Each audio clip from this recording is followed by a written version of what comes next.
मंच पर उपस्थित professor Vaidyanathan,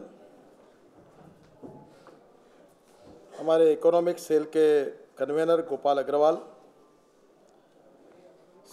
joint convener Shri Rajshekhar और उपस्थित सभी सम्माननीय इकोनॉमिक सेल के मेंबर, प्रतिष्ठित charter accountant, economist, opinion makers, भाई और बहना, मुझे ऐसा लगता है कि हमारा देश आर्थिक दृष्टि से अनेक समस्याओं का सामना कर रहा है। अभी इन्फ्लेशन का रेट 18% है और देश में जो इकोनॉमिक पॉलिसी को हमारे सरकार ने स्वीकार किया है, उसके परिणाम के स्वरूप ग्रामीण हिंदुस्तान और शहरी हिंदुस्तान इसके बीच में जो गैप है वो निरंतर बढ़ रही है। प्लानिंग कमीशन ने इसके अध्ययन के बाद जो तथ्य सामने आया है वो बहुत ही दुर्भाग्यपूर्ण है। हमारे देश में 50% आबादी ऐसी है कि जिनका रोज का इनकम प्रतिदिन 20 रुपये प्रतिदिन से कम है और 90% पॉपुलेशन ऐसी है कि जिनका रोज का इनकम $2 से कम है। मुझे बताइए, एक तरफ बड़े शहरों में कुछ विकास दिखता है और दूसरी ओर ग्रामीण, वनवासी और कृषि क्षेत्र में बहुत स्थिति खराब है। 10 लाख से ज़्यादा किसानों ने पिछले 4-5 साल में आत्महत्या की है और मुझे लगता है ऐसे अलार्म सिचुएशन में करप्शन के बारे में देश में जो कुछ स्थितियां सामने आ रही है वो सामाजिक संवेदनशील जिस मन में हम सब हमारा मन है उसको बहुत व्यथा पहुंचाने वाली है। 63 ईयर्स ऑफ इंडिपेंडेंस, अनेक गांवों में पीने के लिए पानी नहीं है, गांव में रोड नहीं है, करोड़ों लड़के स्कूल में पढ़ने के लिए जा नहीं सकते, ऐसी हालत है।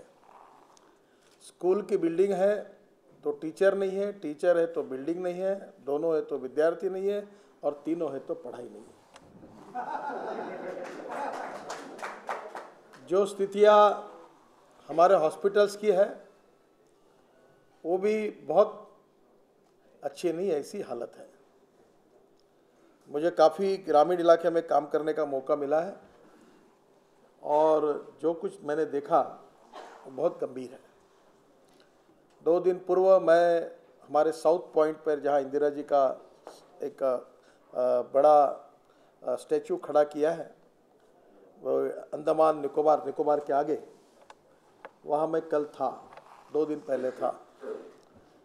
और जिस गांव में मैं गया था उस गांव में एक 80 साल का वृद्ध मिलिट्री का रिटायर्ड मेरे पास आया और मुझे कह रहा था कि मुझे कैंसर हुआ है, पर यहाँ कोई डॉक्टर नहीं है, न दवाखाने में कोई आता है और मैं अगर अंडमान में जाऊँ तो 24 घंटे लगते हैं और जाने का खर्चा जो है वो 2200-2400 रुपये टिकट नाव से जाने के लिए मैं कहाँ से लाऊं।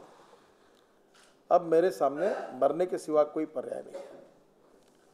उस व्यक्ति की वेदना को सुनकर उसका मैं समाधान नहीं कर सका।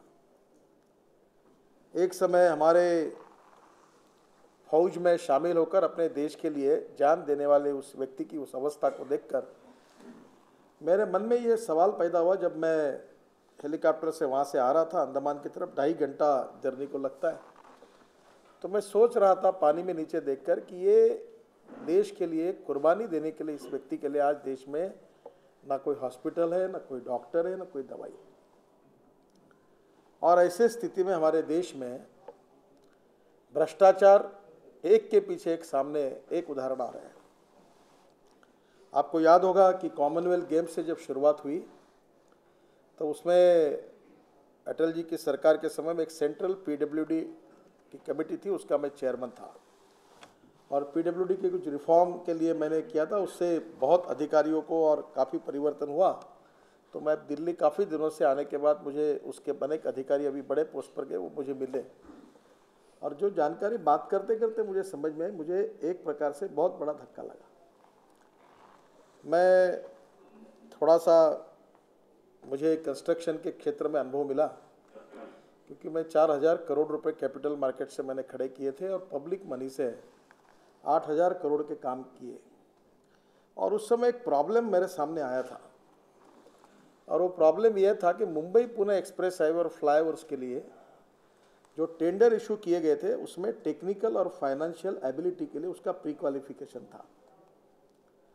और वो प्री क्वालिफिकेशन में जो कंडीशन डाली थी कि जिस कॉन्ट्रैक्टर ने एक्सप्रेस हाईवे का काम किया है वही प्री क्वालिफाई होगा। अब हिंदुस्तान में एक्सप्रेस हाईवे का निर्माण नहीं हुआ था, क्योंकि मुंबई पुणे का एक्सप्रेस हाईवे पहला था। तो जब मैंने देखा तो उसमें एक भी इंडियन कॉन्ट्रैक्टर क्वालिफाई नहीं हुआ, सब डिस्क्वालीफाई हो गए और सब फॉरेन कॉन्ट्रैक्टर्स सामने आए।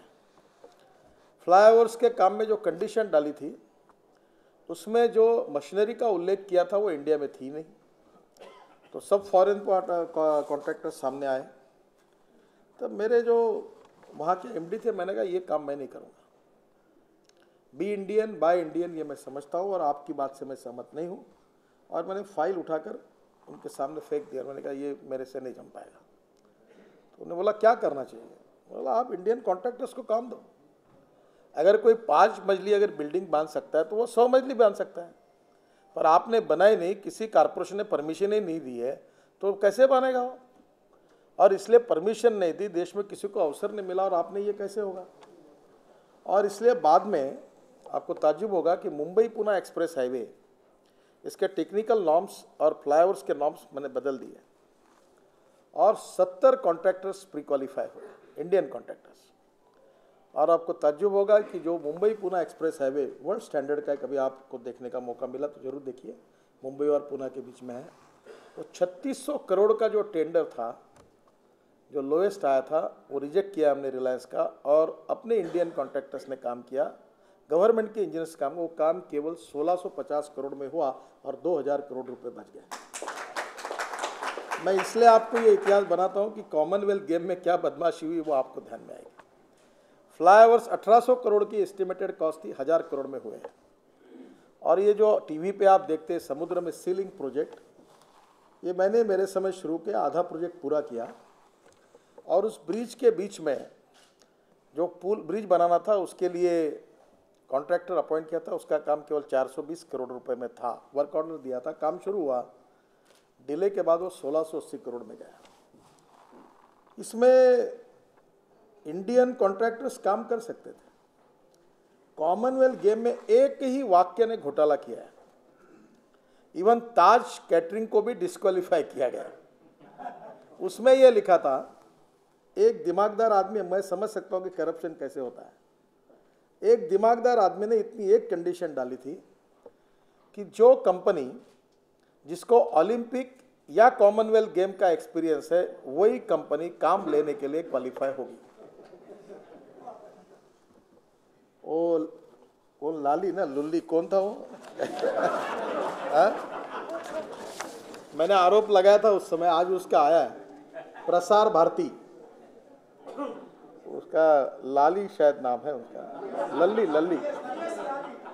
हाँ, अब आज उसमें प्रेस वार्ता में मैंने आरोप लगाया था कि इसमें कैसा हुआ, सब इंडियन टेलीविजन कंपनी डिस्क्वालीफाई हो गई, एक फॉरेन कंपनी को काम मिला, 2 दिन में वो इंडियन कंपनी को ट्रांसफर किया और उसके बीच में 132 करोड़ का चूना देश को लगा दिया। अब ये प्रूव हो गया। और आज ये बात वो जो प्रधानमंत्री ने